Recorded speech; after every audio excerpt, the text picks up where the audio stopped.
you might believe it takes months, maybe even years, of relentless visualization, discipline, and healing before your reality can shift.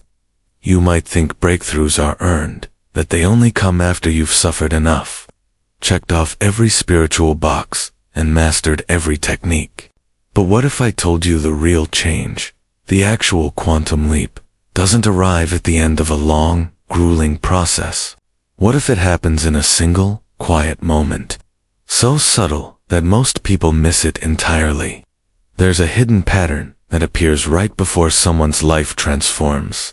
It's invisible to the untrained eye, but it's always there, and it never comes when you're grinding harder, or when you're adding more effort, or when you're trying more desperately. It comes when something inside you stops forcing, stops doubting, stops chasing. And in that pause, that stillness, the field responds. In this video, we're going to uncover the exact frequency that activates a quantum shift, and why simplicity is the one thing your ego can't stand. You'll discover the energetic skills that matter more than any strategy, the signs that you're on the verge of leaping timelines, and why breakdown isn't failure, it's initiation. But let's start with something you've felt before, but maybe never named: the resistance to ease.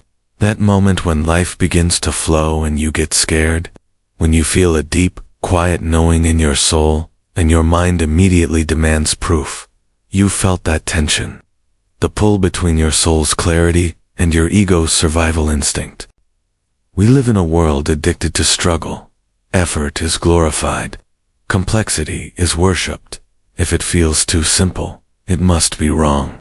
If it comes too easily, it must be undeserved. But here's the truth. The quantum field doesn't respond to how hard you work.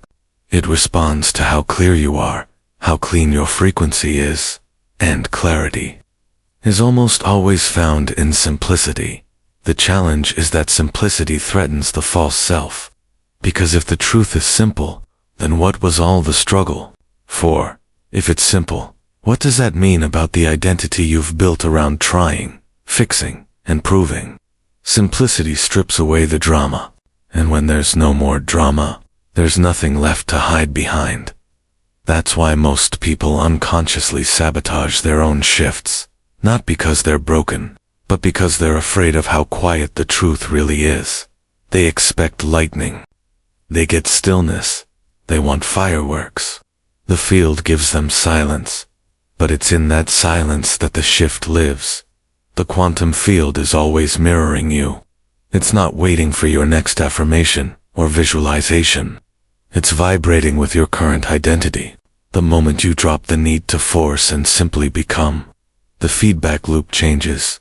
You stop waiting for the external world to validate your internal state. You stop adjusting your frequency to match your circumstances. Instead, you hold your tone, no matter what. This is the difference between manifesting and shifting. Manifesting often implies creating something out of lack. Shifting means becoming the version of you that already exists in another now, and the only thing separating you from that version is your frequency filter. Not time, not effort, just energy. So let me ask you, what if your shift isn't hard? It's just unfamiliar. What if you've been trying to think your way into a new timeline, instead of feeling your way into it? And what if the real block isn't your environment, but your attachment to complexity? In the next part of this video, we'll explore why most people can't stabilize their signal, and how hidden blind spots create static the field can't interpret. You'll see the subtle ways you resist resonance, and how to start broadcasting in a way the universe can finally hear. Because simplicity isn't just a nice idea, it's your portal. And once you step through it, everything changes. If the quantum shift is so simple, why do so few people experience it? Why does it feel like there's an invisible wall keeping you trapped in the same emotional loops, even when you know better? Why do your efforts plateau right when you feel like you're getting close? It's because simplicity demands something far more challenging than effort. It demands awareness, and awareness, without the safety net of complexity, can feel terrifying. When things are complicated, you can blame the tools, the method, the process. But when it's simple, there's nowhere to hide.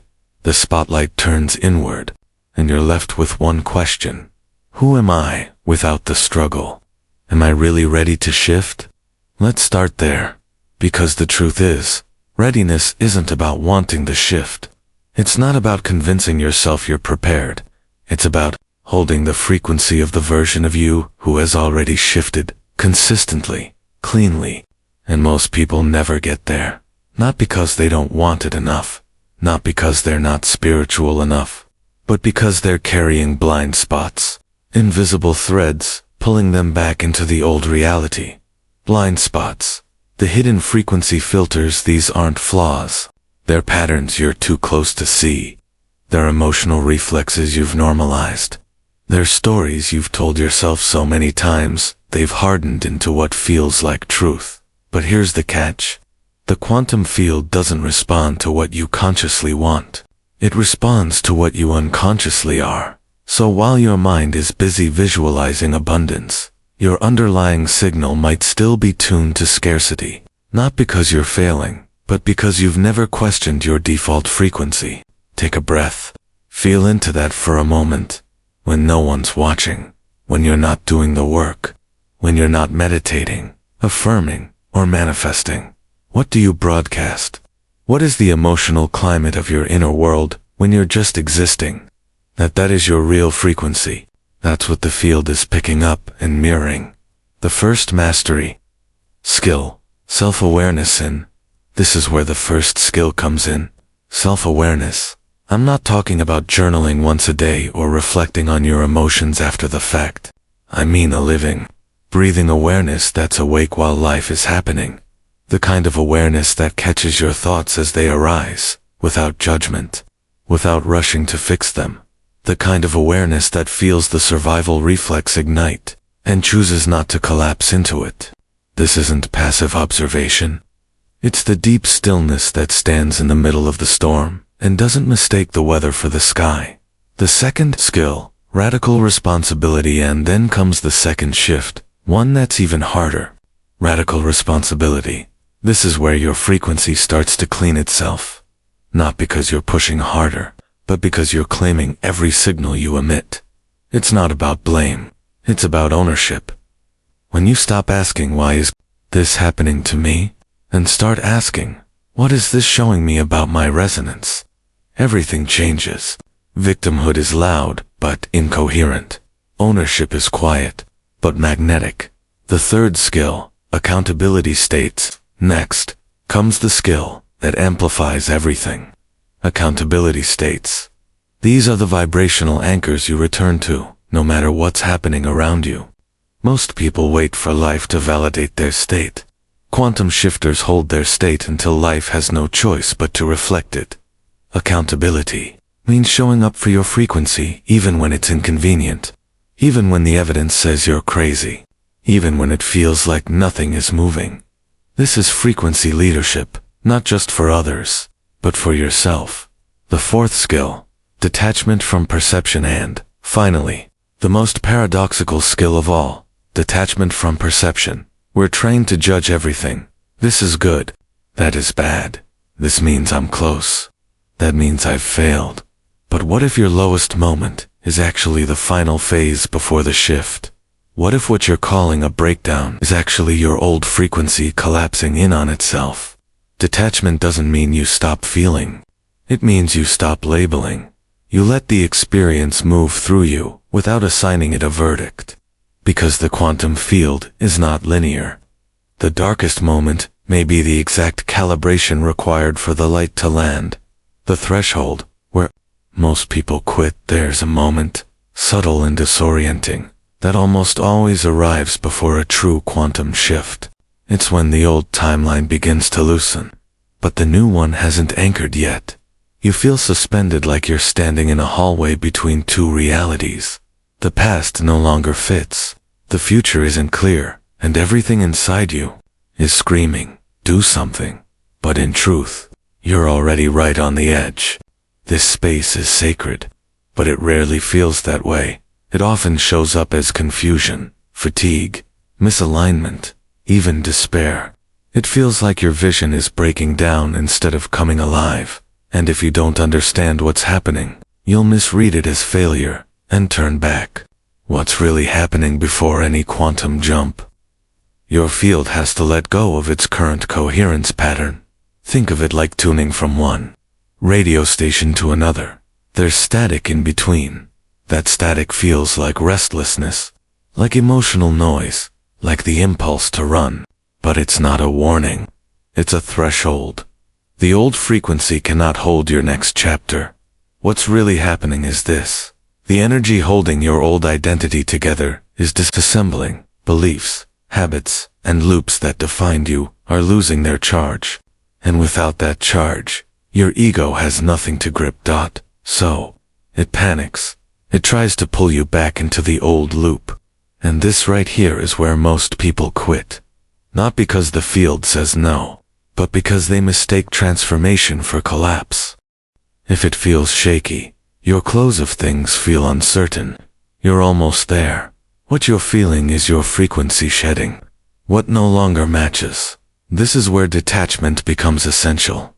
If you judge this space too soon, you'll label it as stuckness, and that judgment will restabilize the old pattern. But if you stay in awareness, not effort, the chaos begins to soften.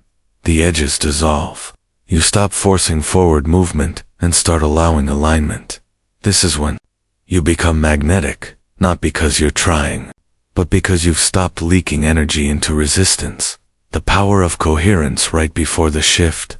Your nervous system is learning to hold more power, and that power comes from coherence, not intensity. When you choose to stay present in uncertainty without labeling it, the field organizes itself around your stillness. That's when the quantum responds. Your job in this space isn't to fix or hustle. It's to tune. Breathe into the discomfort. Observe the stories. Soften your grip on the timeline. You're not here to force a new reality. You're here to become available for it. Your signal is always broadcasting. The quantum doesn't respond. 2 words. It responds to frequency. And what you're broadcasting isn't what you intend. It's what you embody. You can say you're ready. You can visualize every detail of your dream. But if the undercurrent is doubt, urgency, fear, or performance, that's the signal the field receives. And the field mirrors resonance, not language. Cleaning the signal when your frequency is filled with contradiction, wanting but not believing, asking but not receiving, speaking but not feeling the signal, becomes incoherent.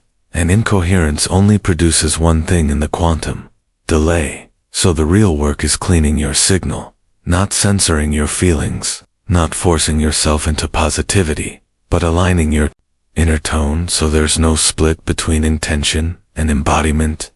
Coherence doesn't come from control. It comes from surrender. You can't fake resonance.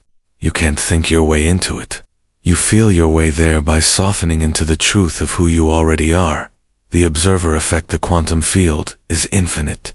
Every version of you already exists in it. The observer effect tells us that potential doesn't collapse into form until it's focused on. Your attention isn't passive, it's constructive. It selects the version of reality that steps forward. But here's the problem. Most people's attention is fragmented. They think abundance in the morning. They fear lack in the afternoon. They go to bed in doubt. That's not consistency. That's chaos. And the field simply mirrors that chaos. But when your attention becomes a laser, steady, quiet, unneedy, the timeline organizes around you. Identity shifts reality. You don't shift with thought alone. You shift with identity.